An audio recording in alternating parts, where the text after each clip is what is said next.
sneaker community? It's your dude, the regular guy Sneakerhead. And today I want to talk about a pair of shoes that I've had in my collection for a while.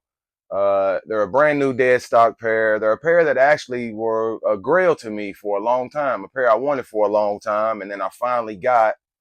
Never worn them, probably never would wear them for a couple reasons. They're older, uh, hard to find stuff to match them.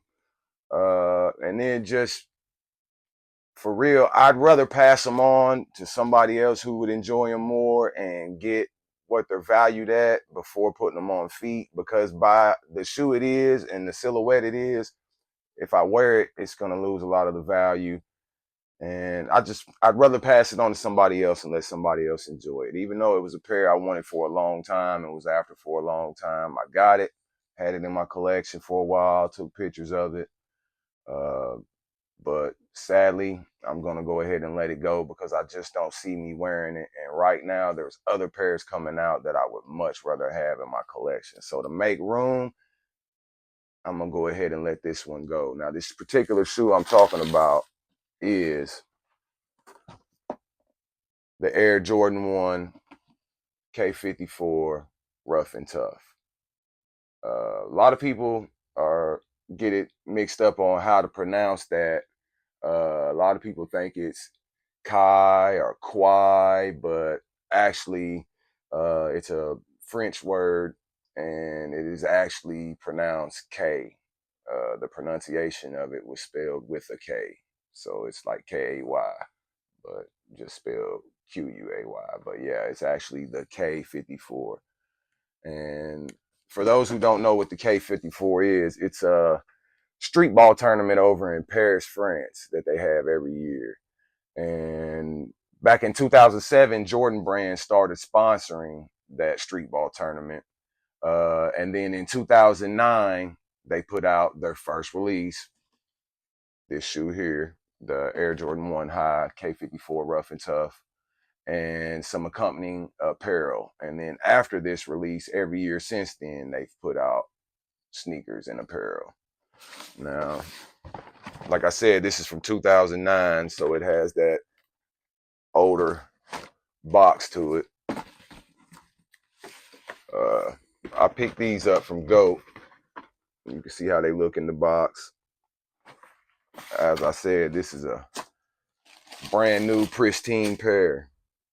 And like I said, these originally came out in 2009. Original retail price was either, it doesn't say on the box, it was either $115 or $125. I'm not completely sure on that. One or the other though. But as you see, I mean, this is a nice pair, man. It had that cracked leather on it way before the Ama ones and Lost and Founds and a lot of these other pairs started using that cracked leather. They used them on these K54 Ruff and Tuffs. And for a lot of people who got it confused, these are not a mid. Now, I know if you put these next to today's mids, they'd be about the same height. But this was the Air Jordan 1 High. Back when these shoes were coming out, the ones that had this Jumpman on the back of them right here, these were all high tops at the time. Now they have a different high cut. And so the mid cuts are about this size. So this is how the mids look nowadays. But back in 2009, when these pairs were being made, when the ones were being made with the Jumpman on the back, this was the high cut of the Jordan 1. So this isn't a mid, this is a high. Different than the highs now, but it is a high. But yeah, you see it has that cracked leather, and then it's got the gray down here with the blue speckles on it. And they made this with the concrete of street courts in mind. So it kind of gets its inspiration from that.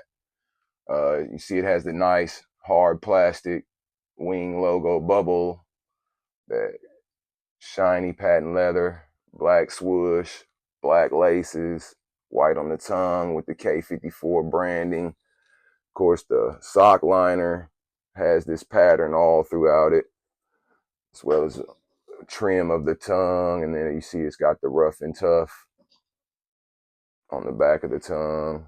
We already touched on the Jumpman back there.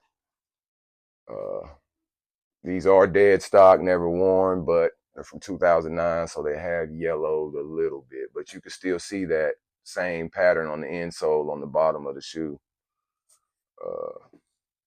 You see it's up close. I mean, these are a beautiful pair, man. Very beautiful pair. I just couldn't see me putting these on feet and wearing them, man, with anything. And then they are a 10. I'm really an 11, 10 and a half, 11. So they would be a tad bit small. I could fit them. They'd be a tad bit tight on me. A little tight. My feet are a little bit too wide for it. If these were a little wider, I'd probably be able to fit a 10. But my feet are a little too wide for it. But I just can't see me, if I found the right outfit, yeah, I'd bust them. But do I want to do that? Do I want to unds these? Not really. I'd rather get what I can get. I mean, I'm pretty much getting what they're worth out of them for a dead stock pair. I'd rather just get what I can get. Go ahead and get another pair that I'd rather have more that I know I'm going to wear and I know that I'll cherish more. I mean, at one point, I had a goal to get these, At one point, it was my goal to own these. And I might end up getting them again someday. I'd like to have the whole K54 collection. So I might end up getting them again someday. But as of right now, just with the way things are and the way things are going in sneakers, there's other pairs that I'd rather have that are in the same price range as these. So, hey, why not let somebody else get them who's going to love them a little more than me and let me get a pair I'd rather have. Anyway, I hope you guys appreciated my review on the Air Jordan 1 High K54 Ruff and Tuff from 2009. Make sure you hit the like button. Make sure you're following and subscribed if you haven't. Most importantly, make sure you stay tuned and keep coming back. And I'm open to engage with any comments you guys want to leave. Thank you.